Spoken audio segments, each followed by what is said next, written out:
നമസ്കാരം. പൊതുവേദിയിലേക്ക് സ്വാഗതം. കേരളം കലങ്ങി മറിയുകയാണ്. 16-ലധികം പരാതികൾ എത്തിക്കഴിഞ്ഞു പ്രത്യേക അന്വേഷണ സംഘത്തിൻ്റെ കൈകളിൽ. മൊഴിയെടുപ്പ് തുടരുകയാണ്. ഈ അന്വേഷണം ഏതു വഴിക്ക് നീങ്ങും? ഇതിൽ എത്ര വസ്തുതകളുണ്ട്? ആരൊക്കെ യഥാർത്ഥ പ്രതികളാണ്? ഇതാണ് ഇന്ന് പൊതുവേദി ചർച്ച ചെയ്യുന്നത്. എല്ലാവർക്കും പൊതുവേദിയിലേക്ക് സ്വാഗതം.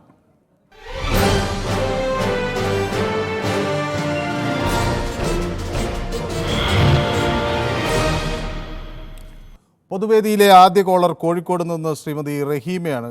റഹീമ, ഈ ആരോപണവുമായി പലരും രംഗത്തെത്തുന്നുണ്ട്. അതേസമയം ചില ആളുകൾ അതിനെതിരെയും പറയുന്നുണ്ട്. ഇത് പണം തട്ടാനും അല്ലെങ്കിൽ ആളുകൾക്കെതിരെയുള്ള വ്യക്തിവൈരാഗ്യം തീർക്കാനുമൊക്കെയുള്ള സുവർണാവസരമായി ചിലർ ഉപയോഗിക്കുന്നുവെന്ന്. അങ്ങനെ നെല്ലും പതിരുമൊക്കെ വേർതിരിച്ചുകൊണ്ടുള്ള വസ്തുനിഷ്ഠപരമായ ഒരു അന്വേഷണം നടക്കും എന്നാണോ നമ്മൾ പ്രതീക്ഷിക്കേണ്ടത്?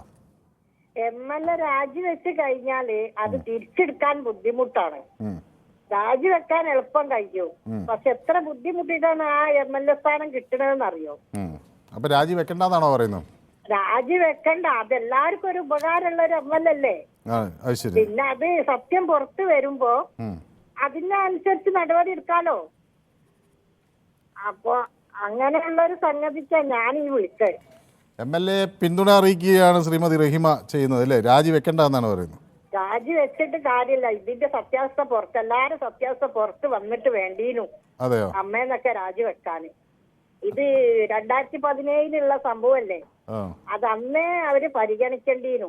പക്ഷെ മറുവശത്തുള്ള MLA-മാരുടെ പേരുകൾ വരുമ്പോ ഇതല്ലല്ലോ പറയുന്നത്. നിങ്ങളൊന്നും ആൾക്കാർക്ക് എന്തെങ്കിലും കിട്ടിയാൽ കടന്നൽ കൂടെ ഇളകണ ആയി ഇളകും. എല്ലാം കൂടി എന്തെങ്കിലും ഒരു ന്യൂസ് കിട്ടിയാല് അല്ല. പക്ഷേ ഞാൻ ചോദിക്കട്ടെ ശ്രീമതി റഹീമ, ഈ മറുപക്ഷത്തുള്ള MLA-മാരുടെ പേരുകൾ പലപ്പോഴും പരാതികളിൽ വന്നിരുന്നു.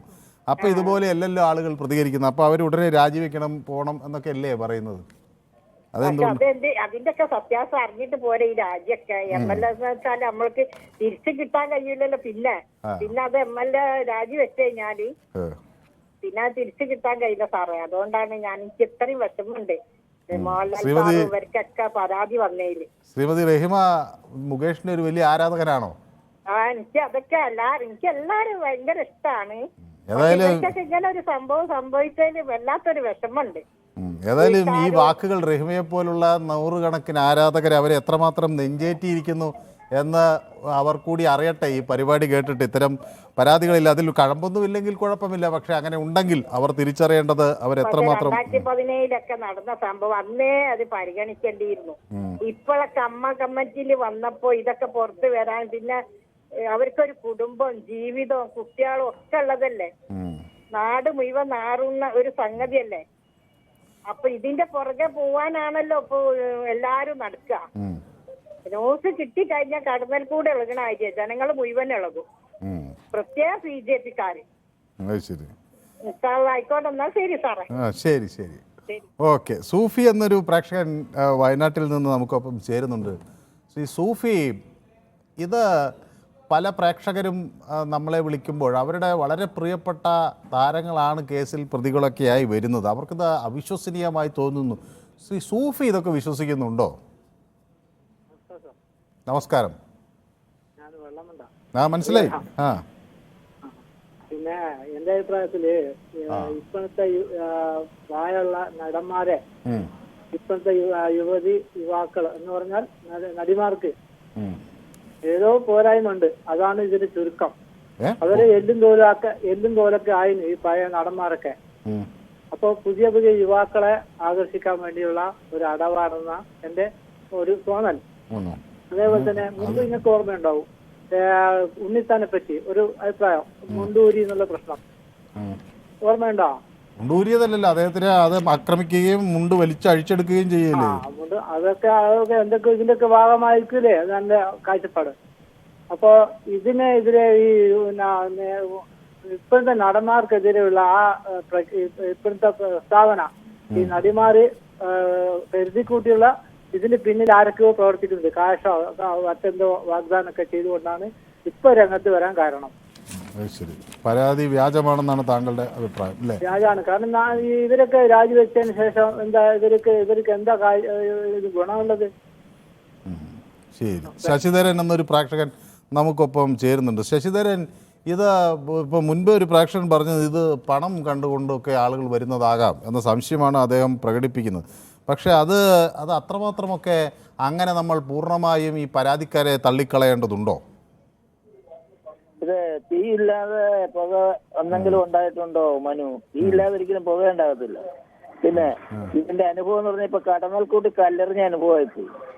അതെ, കാരണം അത് ആര് പിടിച്ചാൽ കിട്ടാത്തൊരവസ്ഥയിലോട്ട് ഇത് പോയി കഴിഞ്ഞു. കാരണം ഓരോ ദിവസവും ഇങ്ങനെ നമ്മൾ പ്രതീക്ഷിക്കാത്ത വാർത്തകളാണ് പുറത്തോട്ട് വന്നുകൊണ്ടിരിക്കുന്നത്. ഓരോ നിമിഷവും വന്നുകൊണ്ടിരിക്കുകയാണ്. അപ്പൊ നമ്മളിത് പറയുമ്പോഴത്തേക്ക് ഇത് പരിഹരിക്കേണ്ടത് ആരാണ്? നെല്ലും പതിരും തിരിച്ചെടുക്കാനുള്ള ബാധ്യത ഇവിടുത്തെ ആഭ്യന്തര വകുപ്പിനാണുള്ളത്, ഭരണകക്ഷിക്കാണുള്ളത് അല്ലേ? ഞാനോ മനു വിചാരിച്ചതിന്റെ നേരെ കൂട്ടാൻ പറ്റത്തില്ല. പിന്നെ ഞാൻ മനസ്സിലാക്കിയെടുത്തോളം അവർക്കിത് പെട്ടെന്ന് പരിഹരിക്കണമെന്നുള്ളൊരു ആഗ്രഹക്കാരാണ്. കാര്യം എന്താന്ന് പറഞ്ഞു കഴിഞ്ഞാൽ, ഞാൻ കഴിഞ്ഞ ദിവസം പറഞ്ഞത് നമ്മൾ തമ്മിൽ ഉറപ്പിയതാണ്. എങ്കിൽ തന്നെയും ഇതിങ്ങനെ പരിഹരിച്ചു പോകരുതെന്നൊരു ആഗ്രഹമുള്ള പോലെ തോന്നുന്നുള്ളൂ. കാര്യം എന്താന്ന് പറഞ്ഞു കഴിഞ്ഞാൽ, ഈ ഇതിനകത്തോട്ട് ശ്രദ്ധ കേന്ദ്രീകരിച്ചിട്ടുള്ള അവർക്ക് എന്തുകൊണ്ടും നല്ലതാണ്.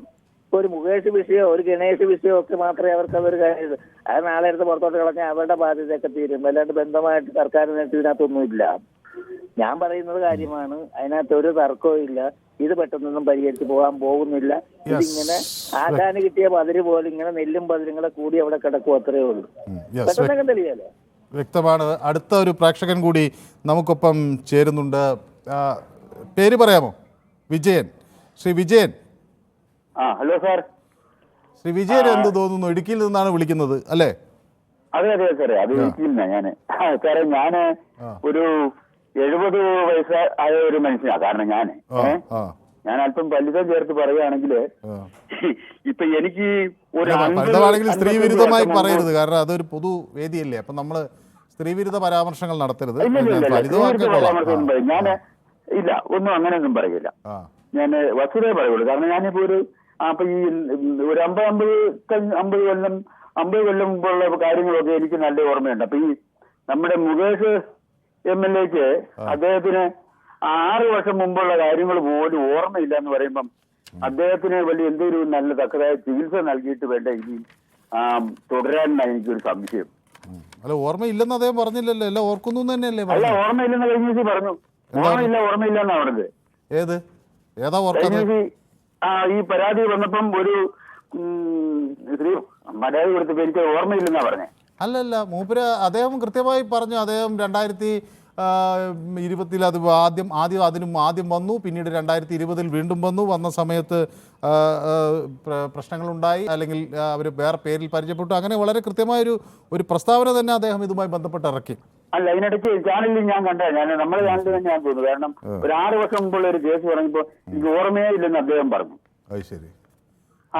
അപ്പൊ അങ്ങനെയുള്ള ആൾക്കാരെ ഇനിയും മന്ത്രിസഭയിൽ വെച്ചുകൊണ്ടിരിക്കാന്ന് പറഞ്ഞാൽ അത് ഈ പാർട്ടിക്ക് ഇപ്പൊ അതിനെ പ്രതിദാനം ചെയ്യുന്ന CPM തന്നെ വലിയ പോരായ്മ ആയിട്ട് വരും. അത് അവരെ അല്ലെങ്കിൽ എന്തെങ്കിലും ഒരു ചികിത്സിക്കേണ്ട അത്യാവശ്യമുണ്ട്. കാരണം ഇങ്ങനെയുള്ള വേണ്ടാദിനത്തിലൊക്കെ ചെന്ന് പെട്ടേറ്റ് പിന്നെ ഉരുണ്ട് കളിച്ചാല് ഒക്കെയല്ലോ. അപ്പൊ അങ്ങനെയുള്ളവരെ ഇനിയും മന്ത്രിസഭയിൽ വെച്ചുകൊണ്ടിരിക്കുന്നത് ശരിയല്ലെന്നുള്ളതാണ് എന്റെ അഭിപ്രായം. ഓക്കെ, വ്യക്തം. രാധാകൃഷ്ണൻ എന്നൊരു പ്രേക്ഷകൻ ചാത്തന്നൂരിൽ നിന്ന് നമുക്കൊപ്പം ചേരുന്നുണ്ട്. ശ്രീ രാധാകൃഷ്ണൻ, ഈ പരാതികളുടെ ഒരു വലിയ പ്രവാഹം ഇങ്ങനെ വരുമ്പോൾ ഇതിൽ നിന്ന് സാധാരണക്കാരായ ആളുകൾ എന്ത് മനസ്സിലാക്കണം? അവരുടെ പ്രിയപ്പെട്ട താരങ്ങളാണ് ഇങ്ങനെ പരാതിയുടെ ഒരറ്റത്ത് നിൽക്കുന്നത്. ഇതിൽ ഒരു രാഷ്ട്രീയത്തിനപ്പുറത്തേക്ക് നമ്മൾ എന്ത് മനസ്സിലാക്കണമെന്നാണ് ശ്രീ രാധാകൃഷ്ണൻ തോന്നുന്നത്? ബഹുമാനപ്പെട്ട ശ്രീ മനു, നമ്മളെല്ലാം തന്നെ കഴിഞ്ഞ ദിവസങ്ങളിൽ ഇതിനെക്കുറിച്ച് വളരെ അതിന്റെ എല്ലാ വശങ്ങളെയും കുറിച്ചും നമ്മൾ കേരളത്തിലെ പ്രേക്ഷകർ നമ്മൾ പൊതുവേദിയിലൂടെ സംസാരിച്ചു കൊണ്ടിരിക്കുകയാണ്. നമ്മൾ ഇനി ചെയ്യാനുള്ള വസ്തുത എന്ന് പറയുന്നത് നിയമപരമായിട്ട് കൃത്യമായിട്ടുള്ള നടപടിയുമായി നമ്മളെ കേന്ദ്രങ്ങൾ മുന്നോട്ട് പോകണം എന്നുള്ളതാണ്. ഇനി ഇതില് പരസ്പരം ഇതിനകത്ത് വിഴുപ്പലക്കലൊന്നുമില്ല. മുകേഷ് അങ്ങനെ ചെയ്തു, മിന്നു അങ്ങനെ ചെയ്തു എന്നൊന്നും പറയുന്നതിൽ ഇതിൽ പ്രസക്തിയില്ല. ഇതിന്റെ കൃത്യമായിട്ടുള്ള കാര്യങ്ങൾ മനസ്സിലാക്കി നടപടിയിലേക്ക് നീങ്ങുക എന്നുള്ളതാണ്. പിന്നെ മറ്റൊരു കാര്യം എനിക്ക് പറയുവാനുള്ളത്, ഇവരൊക്കെ തന്നെ ചെറുപ്പത്തിലാണ് ഈ കുട്ടികൾക്ക് ഈ മോശപ്പെട്ട അനുഭവങ്ങൾ ഉണ്ടായിരിക്കുന്നത്. ഇവരുടെയൊക്കെ രക്ഷകർത്താക്കള്, എനിക്ക് കൊണ്ടൊരു പെൺകുട്ടി, നമ്മൾ കേരളത്തിലെ മുഴുവൻ പ്രേക്ഷകർക്കുമുണ്ട് പെൺകുട്ടി, ആരെങ്കിലും അഭിനയിക്കാൻ വിളിക്കുന്നു എന്ന് പറയുമ്പോൾ ഇത് കുറ്റിയും പറിച്ചങ്ങ് അവർ പറയുന്ന ഹോട്ടലിൽ ചെല്ലുകയാണ്. ഇവരുടെ അച്ഛനും അമ്മയും മറുപടി പറയണം. ഈ പെൺകുട്ടി 40-ാം വയസ്സിൽ ഈ പെൺകുട്ടികൾ മാത്രമല്ല മറുപടി പറയേണ്ടത്, അവരുടെ അനുഭവം എന്താണെന്ന് അവരോട് പറയണം മാതാപിതാക്കൾ. അപ്പൊ അവരുടെ ഒരു അവയർനെസ്, ഇനിയിപ്പം ഭാവിയിൽ ഈ സിനിമ ഇതുകൊണ്ട് നമുക്ക് തീരാൻ പറ്റുമോ? ഇതൊരു വലിയ മേഖലയാണ്. നമ്മുടെ സർഗവൈഭവം നമ്മുടെ ഭാവി തലമുറയുടെ ഒക്കെ തന്നെ ധാരാളം പേരിപ്പോൾ അനിമേഷനായാലും സിനിമാ മേഖലയിലും ഒക്കെ തന്നെ അക്കാഡമിക്കായിട്ട് പഠിച്ചു വരികയാണ്. ഈ ജീർണിച്ചുകൊണ്ടിരിക്കുന്ന ഈ മേഖലയെ പുനരുദ്ധരിക്കുവാൻ വേണ്ട നിയമപരമായ പരിരക്ഷ ഡിപ്പാർട്ട്മെന്റലായിട്ട് നടക്കണം. അതിനെക്കുറിച്ചാണ് നമ്മുടെ കേരളം സംസാരിക്കേണ്ടത്. അതുപോലെ തന്നെ നമ്മുടെ കേരളത്തിലെ ഓരോ പെൺകുട്ടികൾ ഇപ്പോൾ ഈ മലീമസമായിക്കൊണ്ടിരിക്കുന്നത് സിനിമ മാത്രമല്ല, രാഷ്ട്രീയത്തിലെ നമ്മൾ ഗോസിപ്പുകൾ, ആരോപണങ്ങൾ നമ്മൾ കേൾക്കുന്നില്ല. പൊതുസമൂഹത്തിൽ എത്രയോ പെൺകുട്ടികൾ പീഡിപ്പിക്കപ്പെടുന്നു. അവരൊക്കെ തന്നെ പിന്നീട് കോടതിയിൽ കോംപ്രമൈസ് ആകുന്നു. എത്രയോ കുട്ടികളെ ഉപേക്ഷിച്ചിട്ട് മാതാപിതാക്കൾ ഭർത്താവിനെയും ഉപേക്ഷിച്ച് പോകുന്നു. നമ്മുടെ മനുഷ്യ മനസ്സാണ് ഈ ജീർണതയിൽ നിന്നും മാറേണ്ടത്. അതിനുവേണ്ടി നമുക്ക് ഉത്തരവാദിത്വമുണ്ട്, മീഡിയയ്ക്ക് ഉത്തരവാദിത്വമുണ്ട്, കേരളത്തിലെ ജനങ്ങൾക്ക് ഉത്തരവാദിത്വമുണ്ട്. നമ്മളിതൊക്കെ പറയുമ്പോൾ ഒരിക്കലും സ്ത്രീവിരുദ്ധമാണെന്ന് പറയുന്നില്ല. ഇതിലൊക്കെ പൂർണ്ണമായും ഈ പെൺകുട്ടികളുടെ വീട്ടുകാർക്കും ഉത്തരവാദിത്വമുണ്ട്. അത് സ്ത്രീവിരുദ്ധതയല്ല, അവർ മുതിർന്നവരാണ്. എനിക്കും ഉണ്ടൊരു മകൾ, അതുകൊണ്ടാണ് ഞാൻ പറയുന്നത്. ആരെങ്കിലും എവിടെയെങ്കിലും വിളിക്കുമ്പോൾ കുറ്റിയും പറിച്ചങ്ങ് പോകുന്ന അന്തരീക്ഷം ഇനിയും ഉണ്ടാകരുത്. കൃത്യമായി ഒരാൾ വിളിക്കുമ്പോൾ അത് സെൻസർ ചെയ്യണം. അച്ഛനമ്മമാർ അഭിപ്രായം. ഞാൻ മറ്റൊരു പ്രേക്ഷകൻ കൂടി കാത്തു നിൽക്കുന്നതുകൊണ്ടാണ്. ദാസൻ എന്നൊരു പ്രേക്ഷകൻ നമുക്കൊപ്പം കാത്തു നിൽക്കുന്നു കണ്ണൂരിൽ നിന്ന്. ശ്രീ ദാസൻ, താങ്കൾക്ക് എന്ത് തോന്നുന്നു?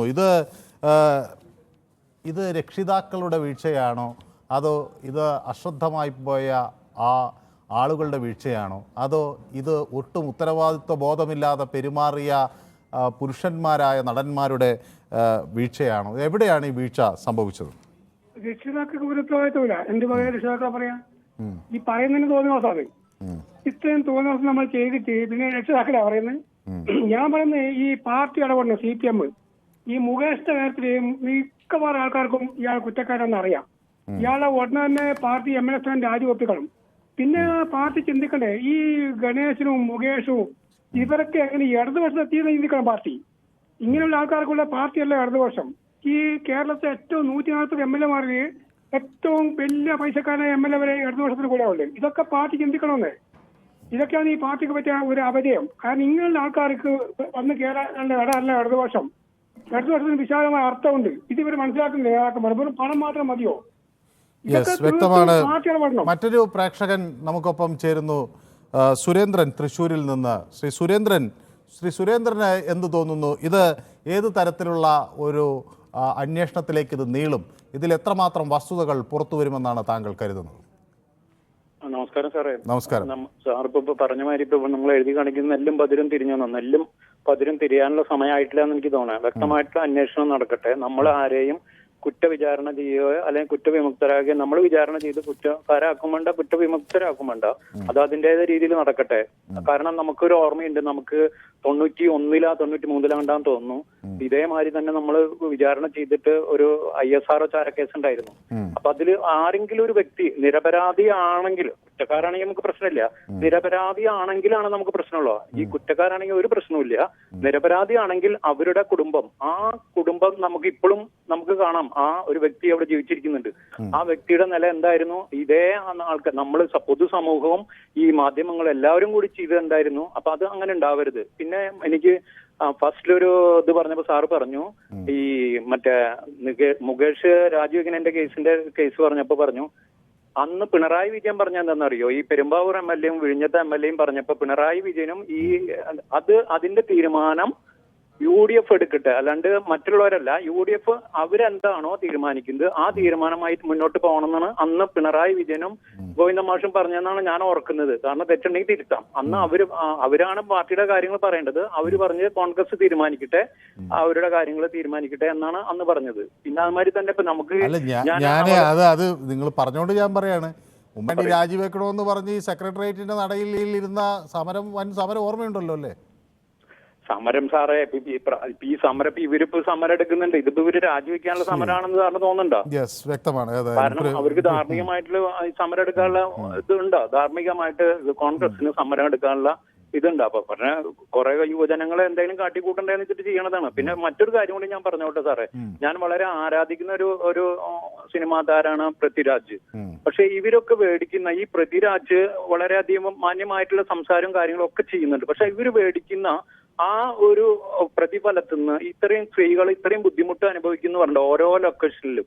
അപ്പൊ ഇവര് മേടിക്കുന്ന ആ ഒരു ചെറിയൊരു എമൗണ്ട് ഇവർക്ക് ഈ ടോയ്ലറ്റ് അല്ലെങ്കിൽ മറ്റുള്ള സൗകര്യങ്ങൾക്ക് വേണ്ടി ഇദ്ദേഹം മാറ്റിവെക്കുക, അല്ലെങ്കിൽ ഈ പ്രൊഡ്യൂസറോട് പറഞ്ഞു കഴിഞ്ഞാൽ ഇവരൊക്കെ പറഞ്ഞു കഴിഞ്ഞാൽ ചെയ്യാവുന്ന പ്രശ്നങ്ങളുള്ളോ ഈ പറഞ്ഞ നേരത്തെ പറഞ്ഞ ഈ ചെറിയ ചെറിയ പ്രശ്നങ്ങൾ, വലിയ ഇങ്ങന്മാരുള്ള പ്രശ്നങ്ങളല്ല, ഈ ടോയ്ലറ്റും മറ്റുള്ള സംഗതികളും ഇവര് നിർമ്മാതാവിന്റെ ശ്രദ്ധയിൽപ്പെടുത്തി കഴിഞ്ഞാൽ ഇവര് പറഞ്ഞാൽ കേൾക്കാതിരിക്കില്ല. ഈ പ്രമുഖ നടന്മാര് പറഞ്ഞ ഈ സീനിലെ ഈ ലൊക്കേഷനിലെ ഇത്തരത്തിലുള്ള പ്രശ്നങ്ങളൊക്കെ ഇവര് പറഞ്ഞാൽ മാറ്റാവുന്നതേ ഉള്ളൂ. അത് അദ്ദേഹം അതിന് മുൻകൈ എടുത്തിട്ടില്ല. പക്ഷെ അല്ല, ചിലപ്പോൾ ശ്രദ്ധയിൽപ്പെട്ടിട്ടുണ്ടാവില്ല, ഇനി പെടുമായിരിക്കും. ഏതായാലും പ്രജീഷ് എന്നൊരു പ്രേക്ഷകൻ മട്ടന്നൂരിൽ നിന്ന് വിളിക്കുന്നു. ശ്രീ പ്രജീഷ്, എന്ത് ധരിക്കുന്നു?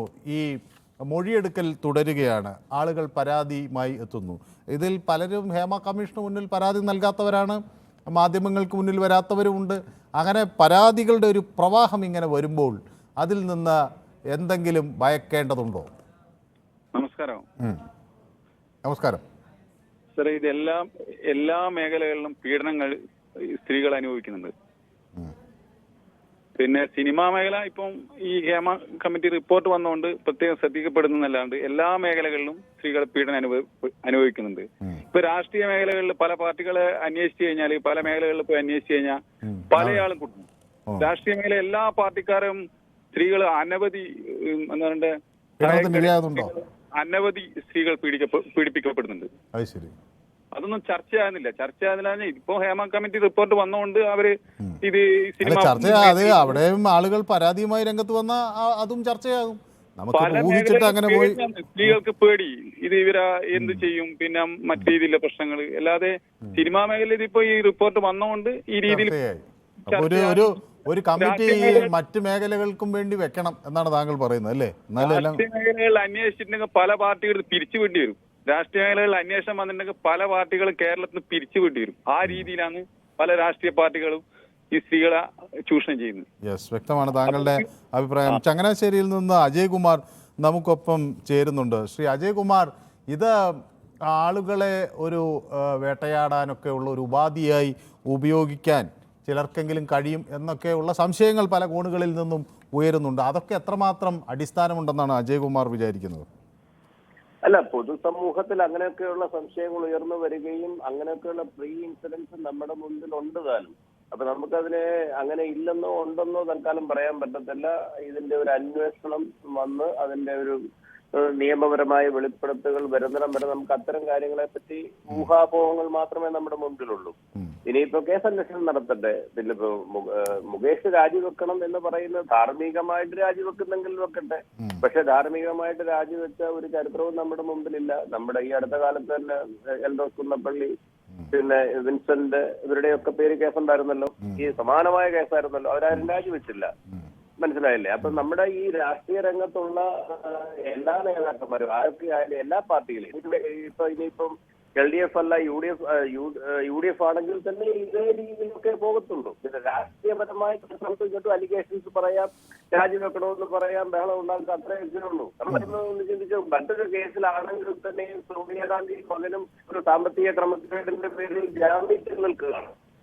രാജിവെക്കുകയാണെങ്കിൽ എല്ലാവരും ധാർമ്മികതയുടെ പേരിൽ മുഴുവൻ രാജിവെക്കേണ്ടി വരുമെന്നാണ് അല്ലേ? വിഷയം എന്താണ്? അപ്പൊ കേസ് നടക്കുന്നേ, അവരെ ശിക്ഷിക്കട്ടെ, രാജിവെക്കണോ? യെസ്, വ്യക്തമാണ് താങ്കളുടെ അഭിപ്രായം. ഒരു ചെറിയ ഇടവേള അനിവാര്യമായത് കൊണ്ടാണ് പൊതുവേദി ഒരു ചെറിയ ഇടവേളയിലേക്ക് പെട്ടെന്ന് മടങ്ങെത്തും.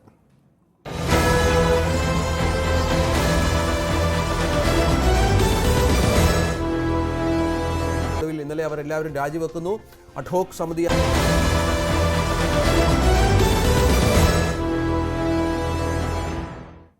മറ്റൊരു പ്രേക്ഷകൻ ഇപ്പോൾ നമുക്കൊപ്പം ചേരുന്നത് മുഹമ്മയിൽ നിന്നാണ്. ശ്രീ തങ്കച്ചൻ, ഈ വിവാദങ്ങളെയൊക്കെ തങ്കച്ചൻ എങ്ങനെയാണ് നോക്കിക്കാണുന്നത്? ഇതിൽ അവസാനം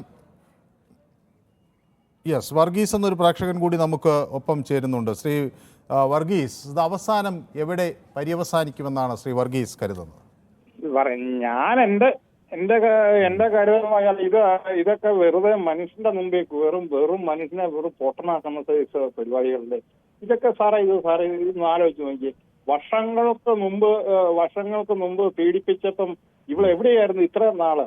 ഇപ്പൊ ആരേലും ഒരു പാർട്ടിക്കാര് പൊക്കി പിടിച്ചോണ്ട് ചെന്ന് കഴിഞ്ഞപ്പോഴല്ലേ ഇത് കേസാക്കുന്നത്. ഞാനിതിൽ അന്നൊരു പാർട്ടിക്കാരനില്ലായിരുന്നു ഇവളുമാർക്ക് കൊണ്ട് കൊടുക്കാനുണ്ട്. ഈ നല്ല നല്ല ആൾക്കാർ ഞാൻ ചോദിച്ചത് ഈ സിനിമാ നടിമാര് എത്ര എണ്ണം സാറ് നോർത്ത് നോക്കി എത്ര എണ്ണം 2, 3 കെട്ട കല്യാണം കഴിച്ചവരുണ്ട്. അതൊക്കെ അവരുടെ വ്യക്തിപരമായ കാര്യങ്ങളിൽ ഞാൻ ഓരോരുത്തരും 2, 3 കല്യാണം കഴിച്ചെന്ന് കരുതി അവരെ കയറി പിടിക്കുകയാണോ? അതൊരു ശരിയായ രീതിയാണ്. അല്ലല്ല ഞാനിപ്പോ നിലവിൽ പറഞ്ഞു വന്ന ആണുങ്ങള് എന്തേലും ഒന്ന് മൂളിക്കഴിഞ്ഞാൽ ഉടനെ അതൊരു കുറ്റമായിട്ട് തെരഞ്ഞെടുത്ത് ഇവരിപ്പം മിന്നൽ ഇവർക്ക് ഇപ്പൊ എല്ലാ സർക്കാരും എല്ലാ ഇതും പെണ്ണുങ്ങൾക്ക് കൊടുത്തിരിക്കുന്നത്. ആണുങ്ങൾക്ക് എന്തെങ്കിലും കൊടുക്കുന്നുണ്ടോ?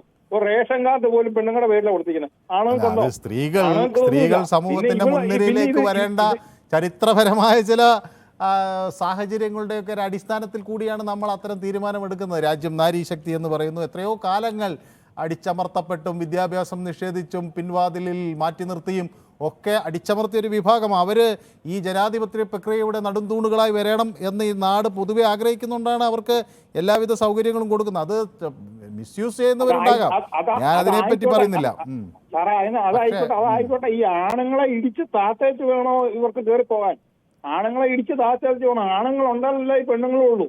അല്ല, ആണുങ്ങളെ ഇടിച്ചു താഴ്ത്തുകയോ പുരുഷന്മാർ സ്ത്രീകളെ അടിക്കുകയോ അല്ല. അവർ ഒന്നിച്ച് പരസ്പര പൂരകങ്ങളായി സമൂഹത്തിൻ്റെ പുരോഗതിക്ക് വേണ്ടി ഒരു പങ്കാളിയാകുന്ന തരത്തിലേക്കുള്ള ഒരു സാമൂഹിക ക്രമമാണ് നമുക്ക് ആവശ്യമെന്നാണ് ഞാൻ വിചാരിക്കുന്നത്. ഏതായാലും എനിക്ക് തോന്നുന്നു ശ്രീ വർഗീസിന് വല്ലാത്ത ഒരു പ്രശ്നമുണ്ടെന്ന് തോന്നുന്നു. കാരണം സ്ത്രീകൾ നിന്ന് അക്രമങ്ങൾ നേരിടുന്നുണ്ടോ?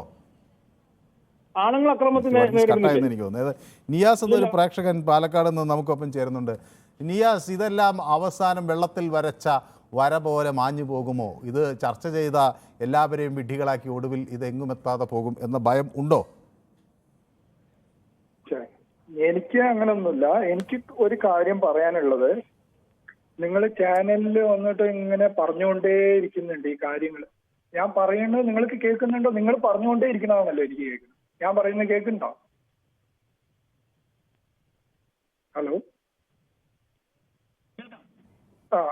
അതായത് ഇപ്പൊ ഈ ഹേമ കമ്മിറ്റി വന്നപ്പോഴാണല്ലോ ഇങ്ങനെയുള്ള പ്രോബ്ലംസുകളൊക്കെ വന്നുകൊണ്ടിരിക്കുന്നത്. ഇപ്പൊ നിങ്ങൾ ചാനലിൽ രാവിലെ എണീറ്റ് കഴിഞ്ഞാൽ വൈകുന്നേരം TV ഓഫ് ചെയ്യുന്നത് വരെ ഇതാണ് ന്യൂസ്. ഇതിൽ വന്നിട്ട് രാവിലെ മുതൽ പല പല ആൾക്കാർ, നമ്മളറിയാത്ത ആൾക്കാരൊക്കെ വന്നിട്ട് ഇങ്ങനെ ആരോപണങ്ങൾ ഓരോരുത്തർക്കെതിരെ വന്ന് പറഞ്ഞുകൊണ്ടേ ഇരിക്കുന്നുണ്ട്. ഒന്ന് ആലോചിച്ച് നോക്കൂ, നിങ്ങളും ഒരു ഫാമിലി ആളല്ലേ അല്ലേ? എനിക്ക് പറയാനുള്ളത്, അതായത് കോടതിയാണ് എല്ലാം തീരുമാനിക്കുക. അതായത് ആരാണോ മൊഴി കൊടുക്കുന്നത് അവരുടെ പേരും പറയരുത്, നിങ്ങൾ ആരോപിക്കുന്ന ആളുടെ പേരും പറയരുത്. കാരണം ഒന്നും നമുക്ക് തെളിഞ്ഞിട്ടില്ല. ഇപ്പൊ തന്നെ നിങ്ങൾ നോക്കൂ, ഒരു ചാനല് കൊട്ടി ആഘോഷിച്ചുകൊണ്ടിരിക്കുകയായിരുന്നു. ബാബുരാജിന്റെ കാര്യം എന്തായി? അതേ ചാനലുകാർ ഇന്ന് രാവിലെ പറയണേ, ഞങ്ങൾ ഇനി ഈ പറയുന്ന ആൾക്കാരുടെ ബാക്ക്ഗ്രൗണ്ടും കൂടി നോക്കിയിട്ടേ ന്യൂസ് കൊടുക്കുള്ളൂ. അല്ല, പക്ഷേ ഇതൊക്കെയുള്ള ഒരു വലിയ പ്രശ്നം എന്താണെന്നറിയാമോ? ഈ വാർത്ത കൊടുക്കാതിരുന്നാൽ നിങ്ങളെപ്പോലുള്ള ആളുകൾ തന്നെ വിളിച്ചു പറയും അത് ഉന്നതനായതുകൊണ്ട് അത് ആ വാർത്ത കൊടുത്തില്ല. എത്രയോ തവണ ഇത് വന്നിട്ടുണ്ട്. ഇത് ഉന്നതന നിങ്ങൾ കൊട്ടി അതില് സുരേഷ് ഗോപി പറഞ്ഞു ഇതിലൊന്നും രാഷ്ട്രീയം നോക്കരുത്. അല്ല, ഞങ്ങൾക്ക് രാഷ്ട്രീയമൊന്നുമില്ല, ഞങ്ങൾക്ക് ഒരു രാഷ്ട്രീയവും ഇല്ല. ഇതിൽ എന്താന്ന് വെച്ചാൽ ഇത് തന്നെ സുരേഷ് ഗോപി എന്താ ഞങ്ങളെ കുറിച്ച് കറക്റ്റായി പറഞ്ഞു, ഞങ്ങളെ പിടിച്ചു തള്ളിയതാണോ കറക്റ്റായ കാര്യം? അതിലെന്ത് കറക്റ്റ്നെസ് ഉള്ളത്? ഒരു ചാനലുകാർ സംസാരിച്ചിട്ട് ബാബുരാജിനെതിരെ പറഞ്ഞു, ഞാൻ കണ്ടിട്ടുണ്ട്. ഞാൻ ആർക്കും വെള്ളപൂശാൻ ഇരിക്കുകയല്ല, പക്ഷേ നിങ്ങളുടെ കയ്യിൽ ഒരു ഉത്തരവാദിത്തമുണ്ട്, നിങ്ങൾക്കും ഒരു ഉത്തരവാദിത്തമുണ്ട്. എന്താ ഞാൻ ചോദിക്കുന്നത്, എന്ത് ഉത്തരവാദിത്ത കുറവാ സംഭവിച്ചത് ഇവിടെ? എന്താണ്? ആണുങ്ങളുടെ പേരും പറയാൻ നിൽക്കുന്നത്. അല്ല, അതാ ഞാൻ പറഞ്ഞത്. ഈ വാർത്ത കൊടുക്കുമ്പോ അല്ല, ഞാനിപ്പോ ഒരു കാര്യം ചോദിക്കട്ടെ, ഇതില് ഒരു പ്രമുഖൻ എന്ന് പറഞ്ഞു കൊടുത്താൽ നിങ്ങൾ എത്ര ഇതാണ് അടിക്കുന്നത്? ഈ ട്രോളുകൾ പറയട്ടെ, ഞാൻ കൂടി പറയട്ടെ, നിങ്ങൾ എത്ര ട്രോളുകൾ അടിക്കുന്നത്? അയാൾക്ക് പേരില്ലേ, ഇയാൾക്ക് പേരില്ലേ? മറ്റൊരു പ്രമുഖൻ, പ്രമുഖ സ്ഥാപനം, പ്രമുഖ വ്യാപാരി, പ്രമുഖ വ്യവസായി എന്ന് പറയുന്ന, അല്ല നിക്ക് ഞാൻ പറയുന്നത് കൂടി കേൾക്കുന്നത്, ഞാൻ നിങ്ങൾ പറയുന്നത് മുഴുവൻ കേട്ടില്ലേ? അപ്പോൾ ഇത് അങ്ങനെ പറയുമ്പോൾ നിങ്ങൾ ഇത് പ്രമുഖൻ എന്ന് പറയുന്നു, ഈ പ്രമുഖർക്കൊന്നും പേരില്ലേ, മാധ്യമങ്ങൾക്ക് നട്ടലില്ലേ എന്ന് ചോദിച്ച് ട്രോൾ ഇറക്കുന്നവരാണ് ഒരു വശത്ത് നിങ്ങൾ. അങ്ങനെ ചെയ്താൽ അത് കുറ്റം, പേര് പറഞ്ഞാൽ ഇത് കുറ്റം, ഇത് വാർത്തയാക്കിയാൽ കുറ്റം, വാർത്തയാക്കിയില്ലെങ്കിൽ കുറ്റം, വാർത്തയാകും ഇത് മാത്രമേ വാർത്തയാകുന്നുള്ളൂ എന്ന് കുറ്റം. അങ്ങനെ എല്ലാവരുടെയും ഇഷ്ടത്തിനനുസരിച്ച് നിങ്ങൾ പറയുന്നത് മാതിരിയല്ല. അല്ല, ഞാൻ ചോദിക്കുന്നത് ബാബുരാജിന്റെ കേസ് ഉണ്ടായി, ബാബുരാജിന്റെ കേസ് ഉണ്ടായി. ഏത് ബാബുരാജ്? കണ്ടുകൊണ്ടിരിക്കുന്ന ആൾക്കാരും കൂടി ഇത് പ്രതികരിക്കാം. കാരണം ബാബുരാജിന്റെ കേസ് ഉണ്ടായി, അത് പറയും നിങ്ങൾ. ഏത് ബാബുരാജിന്റെ കാര്യമാണ് നിങ്ങൾ ഉദ്ദേശിക്കുന്നത്? സിനിമാ നടന്റെ കാര്യമാണ്? നിങ്ങൾക്ക് അറിയില്ല ബാബുരാജ് ഏത് ബാബുരാജാണെന്ന് നിങ്ങൾക്ക് അറിയില്ല. ഇപ്പൊ സിനിമാ നടന്റെ കാര്യമാണ്. ബാബുരാജ് ആരാണെന്ന് അറിയില്ല നിങ്ങൾക്ക്? എനിക്ക് ഒരുപാട് ബാബുരാജിനെ അറിയാം. ഞാൻ ചോദിക്കുന്നത് ഈ സിനിമാ നടൻ ബാബുരാജിന്റെ കാര്യമാണോ നിങ്ങൾ ഉദ്ദേശിക്കുന്നത്? ഇപ്പൊ എന്താ നിങ്ങളുടെ സബ്ജക്ട് എന്താണ്? സിനിമയോട് ബന്ധിച്ചിട്ടുള്ള കേസ് എന്തായെന്ന് പറഞ്ഞാൽ അത് പരാതി കൊടുത്ത് അന്വേഷിച്ച് വരുമ്പോഴല്ലേ അറിയുള്ളൂ. എനിക്കിതിനെ പറ്റി എങ്ങനെ അറിയാനാണ്? ഞാൻ ചോദിക്കണേ, ഞാൻ ചാനലിൽ ഇന്ന് കണ്ടപ്പോ ബാബുരാജാണ് അടുത്തത് വരുന്നത് എന്ന് പറഞ്ഞിട്ട് ഒരു ചാനലിലെ ചർച്ചയില് ആൾക്കാർ ഇന്നിട്ട് ചിരിക്കുകയാണ്. പിറ്റേ ദിവസം ബാബുരാജിനെതിരെ ഒരു ആരോപണം വന്നു.